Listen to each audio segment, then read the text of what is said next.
আসসালামু আলাইকুম রহমতুল্লাহ। প্রিয় সুদী, কাছে দূরে দেশ ও প্রবাসে যে যেখান থেকে দেখছেন, আপনাদের সকলকে আজকের ভিডিওতে স্বাগতম। আজকে আমার আলোচ্য বিষয় হচ্ছে রাজনীতিতে চেতনা ব্যবসা, ধর্ম ব্যবসা এবং ধর্মীয় রাজনীতি। এই বিষয়ের উপরে একেবারেই 5-6 মিনিটে আমি আশা করি শেষ করে ফেলবো। আশা করি শেষ পর্যন্ত সাথে থাকবেন এবং আপনাদের মূল্যবান মতামত কমেন্টে জানাবেন। মূলত বিএনপির সিনিয়র এক নেতা, সাবেক এমপি ছিল হারুন সাহেব, তিনি একটি বক্তব্য বলেছেন যে যারা মদ বিক্রি করে তারা মদ খায় না, ঠিক তেমনিভাবে যারা ধর্ম ব্যবসা করে তারা ধার্মিক নয়। বিষয়টি বলে তিনি মূলত জামায়াতে ইসলামীকে ইঙ্গিত করেছেন। তো এই বিষয়টা আসলে মানুষের দৃষ্টিতে বা বাস্তবতার নিরিখে কথাটার কতটুকু শালীন এবং কতটুকু অর্থবহ সেই বিষয়েই কথা বলবো। তো প্রথমত হারুন সাহেব যে বক্তব্যটা দিয়েছেন যে যারা ধর্মীয় রাজনীতি করে বা ধর্ম নিয়ে যারা রাজনীতি করে বা ধর্ম নিয়ে যারা ব্যবসা করে তারা অন্তত ধার্মিক নয়। এখন উনি এই ধর্ম নিয়ে ব্যবসা করাটাকে উনি কি বলেছেন ঠিক আমি বুঝতে পারছি না। ওনার মূল উদ্দেশ্যটা কি, উদ্দেশ্যটা ওনার ক্লিয়ার করা উচিত। এখন ধর্মীয় রাজনীতি আর ধর্ম নিয়ে ব্যবসা দুটো তো আলাদা জিনিস। যদি ওনারা বলেন যে দাঁড়িপাল্লায় ভোট না দিলে আল্লাহ তাআলার কাছে ঠেকা থাকবেন, তাহলে এটা একটা বিষয় হতো। ওনারা তো সেটা বলেন না। ওনারা বলেন সৎ এবং আল্লাহ তাআলার হুকুমত কায়েম করার জন্য ইসলামী দলে অন্তর্ভুক্ত হওয়া দরকার। তো যেই বিষয়গুলি ওনারা বলেন সেইটা আর হারুন সাহেবের বক্তব্য দুটা কিন্তু ভিন্ন অর্থবহ, একেবারেই আকাশ পাতাল তফাৎ। প্রত্যেকটা মানুষই তার নিজস্ব আদর্শ অনুযায়ী সে রাজনীতি করবে।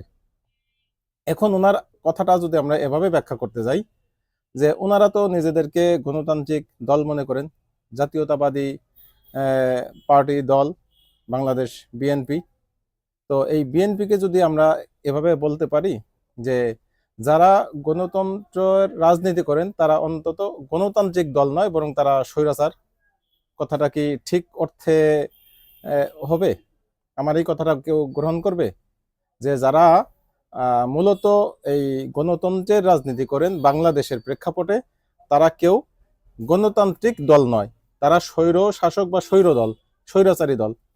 বিষয়টা আমি কেন বলছি, কারণ এই গণতন্ত্রের দোহাই আওয়ামী লীগও দিত, এখন গণতন্ত্রের দোহাই বিএনপিও দিচ্ছে এবং বিএনপির বর্তমান আচার আচরণ অনেকটা স্বৈরাচারের কাছাকাছি হয়ে যাচ্ছে। যদিও তারা এখনো ক্ষমতায় যায়নি, ক্ষমতার দোরগোড়ায় কতটুকু কাছাকাছি সেটা মূল্যায়ন করা হবে আগামী নির্বাচনকে কেন্দ্র করে, বা নির্বাচন পরবর্তী দেখা যাবে আদতে তারা ক্ষমতায় যেতে পারেন কিনা।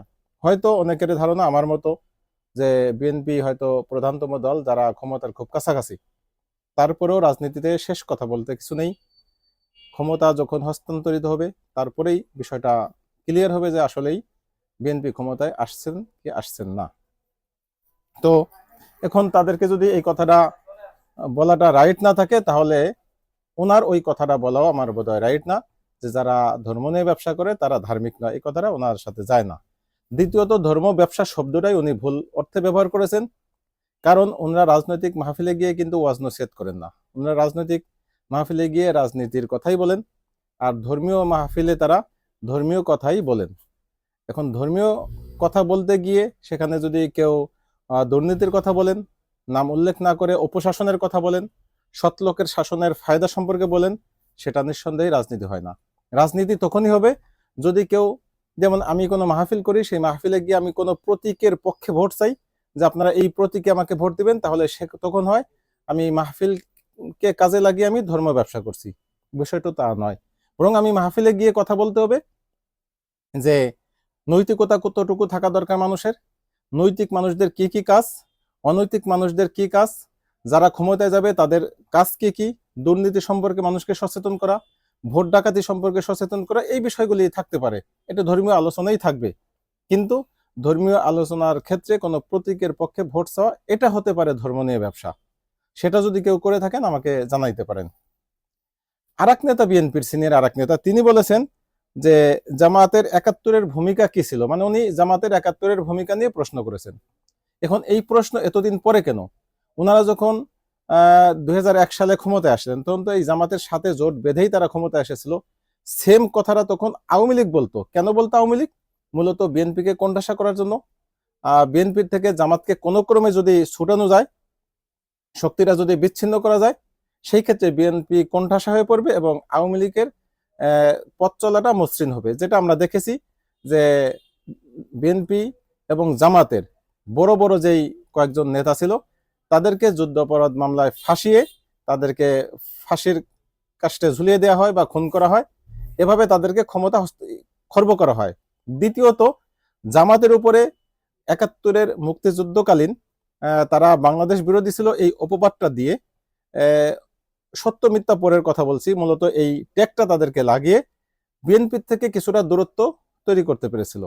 এবং এভাবেই মূলত বিএনপি এবং জামাতের দূরত্ব হওয়ার কারণে বিএনপির শক্তিটা অনেকাংশেই খর্ব হয় এবং সে কারণেই দীর্ঘ একটা সময় আমরা দেখলাম আওয়ামী লীগ তাদের অপশাসন বাংলাদেশে কার্যত রাখলো এবং মানুষকে কিভাবে শোষণ করতে হয়, কিভাবে জুলুম করতে হয়, কিভাবে গুম খুনের মাধ্যমে ক্ষমতার অপব্যবহার করতে হয়, ক্ষমতায় টিকে থাকতে হয়, তার নজির স্থাপন করে গেছেন সাবেক ফ্যাসিস্ট প্রধানমন্ত্রী শেখ হাসিনা।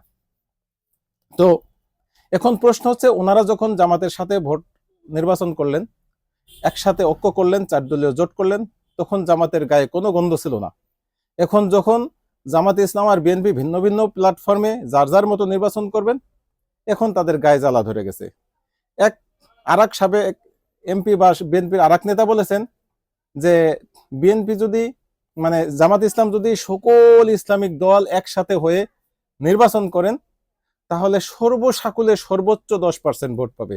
তাহলে আপনাদের এত টেনশন কি জামাতকে নিয়ে? জামাত নিয়ে এত বিব্রতকর মন্তব্য কেন আপনারা করতেছেন? অশালীন বক্তব্য কেন করতেছেন? বিভ্রান্তিমূলক বক্তব্যের তো প্রয়োজন ছিল না, যেহেতু আপনারা বুঝতেই পেরেছেন যে জামাত এখানে ফেক না, ইসলামিক দলগুলি সব মিললেও 10% ভোট পাবে না, তার মানে 90% ভোট আপনারা পেয়ে যাচ্ছেন, তার মানে আপনি 3 নং 27,270টা আসন আপনারা পেয়ে যাচ্ছেন। তাহলে আপনাদের সমস্যাটা কোথায়? এখানে তো আমি সমস্যার কোনো কিছু দেখছি না। এটা খামাখা আপনারা নিজেদের পায়ে কুড়াল মারতেছেন। তো এখন জামাত ইসলামের গায়ে খুব দুর্গন্ধ, যখন আপনাদের থেকে তারা বিচ্ছিন্নভাবে নির্বাচন করতে যাচ্ছে। কিন্তু যখন আপনারা একই সাথে নির্বাচন করতেছিলেন, তখন এই জামাতের গায়ে খুব সুঘ্রাণ ছিল এবং আওয়ামী লীগের মোকাবেলায় আপনারা একসাথে যৌথভাবে নির্বাচন করে জয়যুক্ত হয়ে 5 বছর আপনারা ক্ষমতায় ছিলেন, জামাত ইসলামকে একাধিক মন্ত্রণালয় আপনারা দিয়েছিলেন। তখন জামাত সম্পর্কে আওয়ামী লীগ যেই মনোভাব পোষণ করত, ঠিক সেম মনোভাবটা আমি এখন বিএনপির নেতা কর্মীদের মাঝে বা সিনিয়র নেতাদের মাঝে আমি দেখছি। কর্মীদের মাঝে এখন আমি দেখিনি, বিষয়টা পরিলক্ষিত হয়নি। তবে নেতারা এখন যেই কথাগুলি বলছে, তা আমার মনে হয় সেই আওয়ামী লীগের ভাড়া করা সেই কথাগুলি তারা বলি আওড়াচ্ছে। এই জায়গা থেকে বিএনপির উচিত হবে দ্রুত ফিরে আসা। যদি ফেরত আসতে না পারেন, তাহলে এটাই মূলত ধর্ম নিয়ে রাজনীতি। কারণ তারা যখন দরকার ছিল তখন জামাত ইসলামকে ব্যবহার করেছেন, এখন দরকার নেই, জামাত ইসলামকে ভিন্ন ট্যাগ দিয়ে তাদেরকে দূরে সরিয়ে তাদেরকে মানুষের থেকে দূরে সরানোর জন্য এখন তাদেরকে ধর্ম ব্যবসায়ী বলছেন। মূলত এটাই হচ্ছে ধর্ম ব্যবসায়ী, এটাই হচ্ছে চেতনা ব্যবসায়ী। কারণ তারা এখন 71-এর চেতনা বলে আওয়ামী লীগের মতোই জামাতকে তারা দূরে সরাতে চাচ্ছেন বা মানুষের মাঝে বিতর্কিত করতে চাচ্ছেন। আসলে এভাবে কাউকে ট্যাগ লাগিয়ে বিতর্কিত করা যায় না। মানুষ সচেতন, জামাতের যে অপরাধ, জামাতের যে কাজ, সেগুলি মানুষ মূল্যায়ন করবে, আপনাদের যে কাজ সেটাও মানুষ মূল্যায়ন করবে। অতএব আপনারা অন্যের পিছনে না পড়ে নিজেদের আখের গোছান, নিজেদের কাজ করেন, নিজেদের নেতা কর্মীদেরকে সামলান। আমরা এখন শুনতে পাচ্ছি বাংলাদেশের প্রান্তে প্রান্তে সর্বত্র চাঁদাবাজির ছয়লাভ এবং যেই চাঁদাবাজির সাথে সক্রিয়ভাবে বিএনপির নেতাকর্মীরা জড়িত শোনা যাচ্ছে। তো যেই জায়গাগুলি আগে আওয়ামী লীগের দখলে ছিল, এখন সেটা বিএনপির দখলে চলে গেছে। আপনারা সেই জায়গায় এখনো আপনাদের নিয়ন্ত্রণ করতে পারেননি বা আপনাদের সেই নেতাকর্মীদেরকে আপনারা কন্ট্রোল করতে পারেননি। এই কন্ট্রোল যদি আপনারা করতে না পারেন, তাহলে আগামী বাংলাদেশ হবে অন্ধকার যুক্ত একটা বাংলাদেশ, যেই বাংলাদেশ আমরা কখনোই কামনা করি না। আমরা চাই বাংলাদেশে উজ্জ্বল ভবিষ্যৎ, আমরা চাই চাঁদাবাজ মুক্ত একটি বাংলাদেশ, আমরা চাই সকল দল সুন্দরভাবে নির্বাচনে অংশগ্রহণ করুক এবং যার যার প্রতীক নিয়ে শেষে লড়াই করুক। কেউ কারো বিরুদ্ধে কোনো কাদা ছুড়াছুড়ি হবে না, কেউ কারো বিরুদ্ধে লাগালাগি হবে না এবং অপপ্রচার আমরা কেউ করব না। এই প্রত্যাশা ব্যক্ত করে আজকের মতো ভিডিওটি শেষ করছি। ভালো থাকবেন, আল্লাহ হাফেজ, আসসালামু আলাইকুম রহমতুল্লাহি ওয়া বারাকাতুহু।